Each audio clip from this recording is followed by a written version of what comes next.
Hello, welcome. My name is James Malmstrom. I'm one of the mentors here at Ascend, a mentored education. I'm also one of the founders. 12 years ago, my wife and I were part of the original team that started Ascend, and it's been a wonderful journey. We want to introduce Ascend to you through a series of introductory videos. And tonight we're going to talk about a little bit of the history of education so we can see where we've been and really what we're trying to do at Ascend to have a different type of school. We're going to start with the history. That's the same thing I do with all my classes. We need a timeline so we can have some dates to peg as we learn the history, little events, something that we can tie to connect in our brains and make it a lot more meaningful and fun.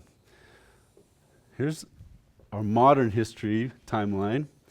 It starts with the fall of Rome around 400 AD.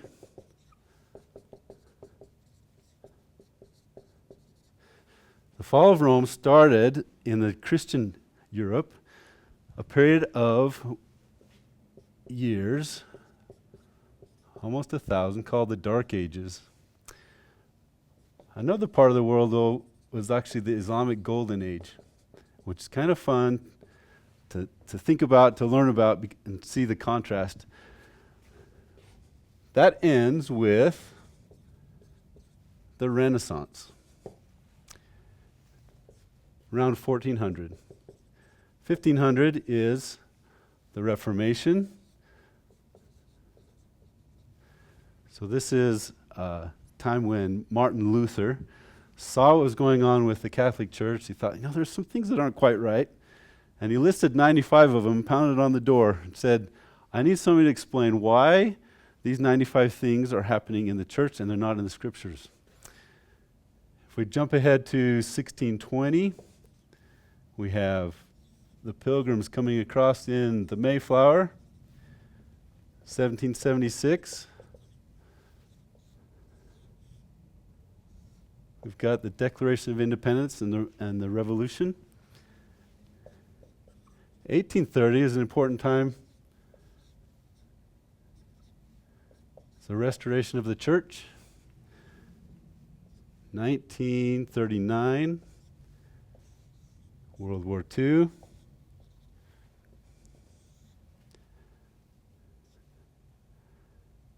Let's see, we got 2001.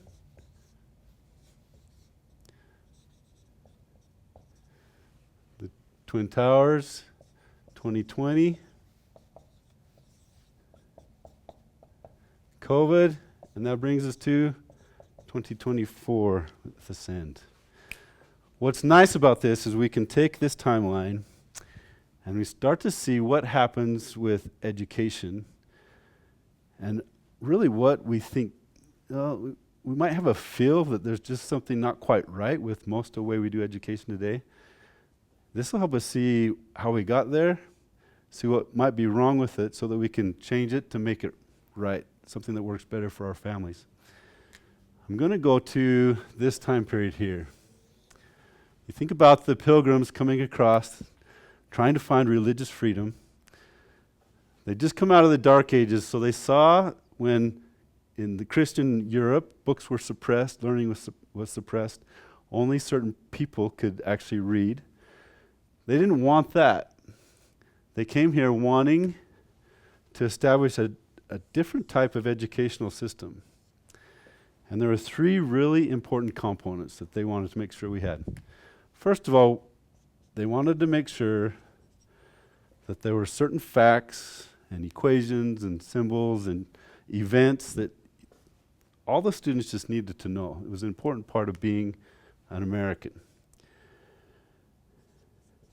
On top of that, they said there's also certain skills. If you don't have these skills, you're not going to be free. You're not going to be able to apply what you're learning.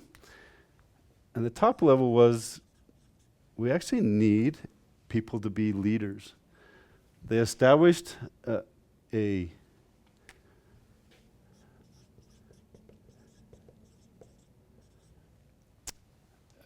educational system that helped keep their religious freedom. Coming from here. Along came the founders and they said, we really like that model. Let's keep doing that.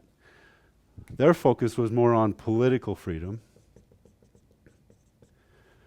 But they still said, in order to be a good citizen, you need to know certain things, you need to be able to do certain things, and you need to be able to know how to lead. 1830, we added another spiritual dimension, which said freedom of religion is important, political freedom is important, but there's a spiritual element to education that we can't forget.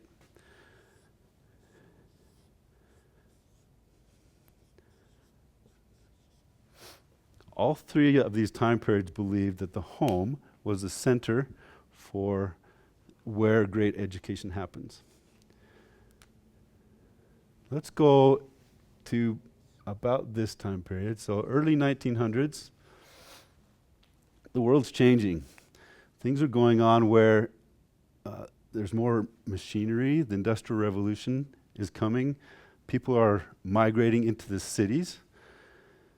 And a couple of thinkers, John Dewey being one of them, started to look at where we were educationally and where the world was going. He thought, you know what, we're not going to be ready. We need to be able to take advantage of higher production, doing things a little bit differently. So he said, I think it's time to change our model. Rather than a home, what if we design the educational system to be more like a factory? That's going to be a lot more important because people are moving to the cities, they're becoming factory workers. You have to sort of socialize people to be able to withstand 8 hours a day doing the same thing over and over and over again. So he looked at this and he said, look, everyone is getting facts, skills, leadership in this model. It's kind of wasted resources because if you're just going to work in a factory, this is your whole life.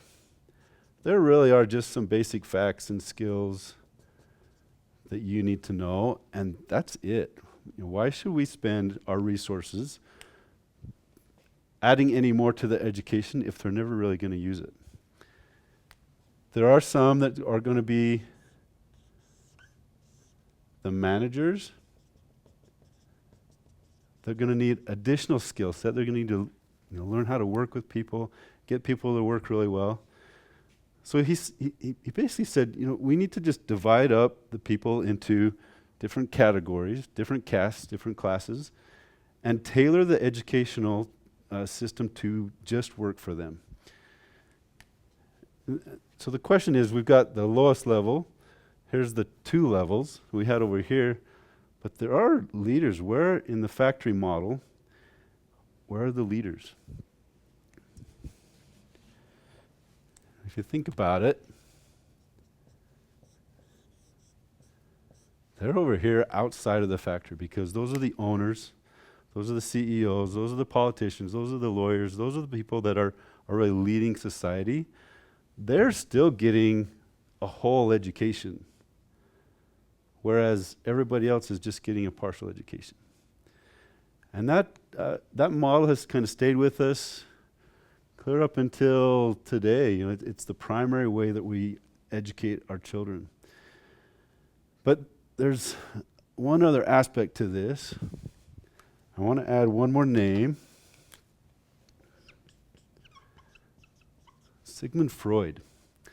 So Sigmund Freud was very interested in why we are starting to have so many mental and emotional challenges.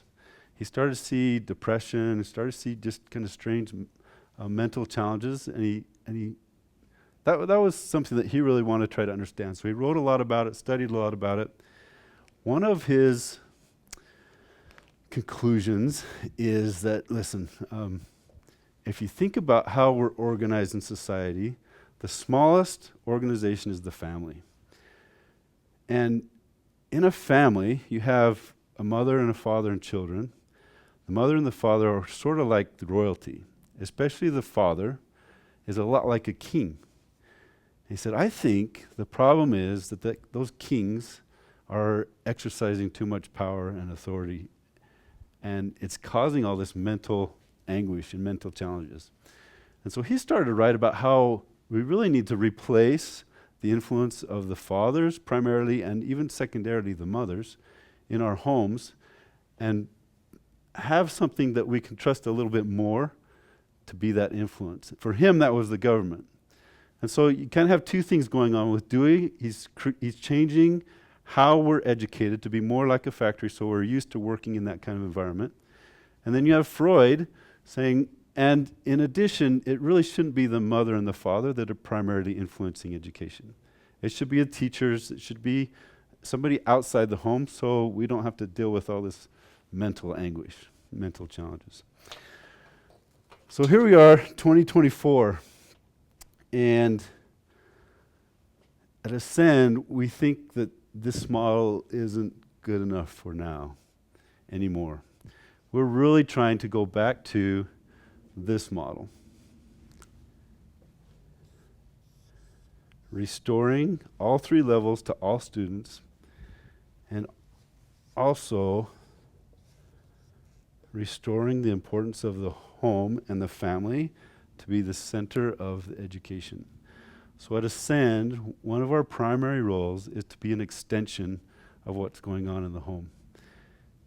It's much more effective if parents are teaching their children, learning along with their children, and then are coming to Ascend and getting a second witness.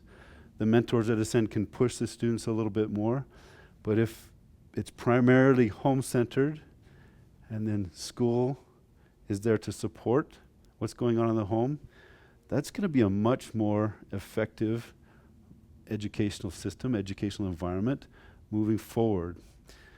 I don't think it's any surprise or any stretch to think that we have some very challenging days coming ahead. We have them now.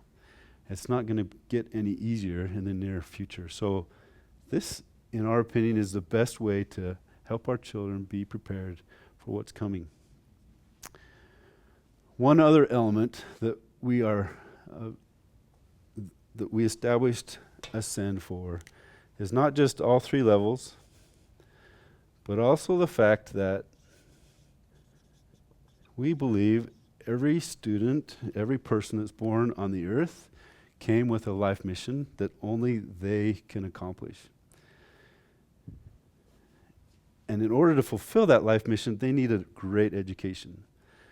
Without that education, when the opportunity comes to fulfill that life mission, they're not going to be able to. They're not going to have the knowledge, the skills, or the ability to lead when it comes time to lead. So those two elements, home-centered and Ascend supported, and life mission as a primary tool that really sets Ascend apart from other schools. And to summarize, a complete education and a great education includes knowing facts, knowing events, knowing important things, learning to do things. So having the skills to read, to write, to speak, and then also knowing how to lead. All within the idea that the home is the center, and Ascend is here to support what's going on in the home. Ascend uses particular components. We call our teachers mentors. Mentors allow us to personalize to the student, give them an opportunity. If they want to go beyond what's just happening in the classroom, a mentor can work with that individual student and tailor their experience here at Ascend. Mentors also will present different learning environments. One of the favorites of our students is the oral exam. At the end of the semester, they have an opportunity to share what they're learning in front of mentors, members of the community. It's a powerful learning environment. You really don't know what you know until you have to stand up and say what you know. We also use classics. Historically, these have been the two greatest teachers for a learning environment, mentors and classics. Classics are the greatest works that humans have come up with. We use those to expand our ability. So we tackle harder reads. We tackle those really important elements of our culture so the students know what has come before, what some of the great ideas and great personalities throughout history. The last element I want to talk about is the 3-day week. At Ascend, we believe 3 days is enough time to get inspired by the mentors so that you have other opportunities during the week to study. That's when a great education happens, when the student is studying. Also to explore other offerings, other interests that maybe Ascend doesn't offer. But primarily, we want to make sure that the family has opportunity to be together, that their kids aren't away at school all day. So as we think about what Ascend offers, hopefully this has been enlightening to kind of understand and get a basic background of where we're coming from as we see history, as we see this model being the direction that we need to go to help our students prepare them to get the education to match their mission. All right, that's it for now. Check out the other videos that we have to give a little more detail in some of the elements we've talked about here and more. There's so much more that we want to talk about. Give you the information that you need to decide if Ascend is the right place for you and your family. Thank you.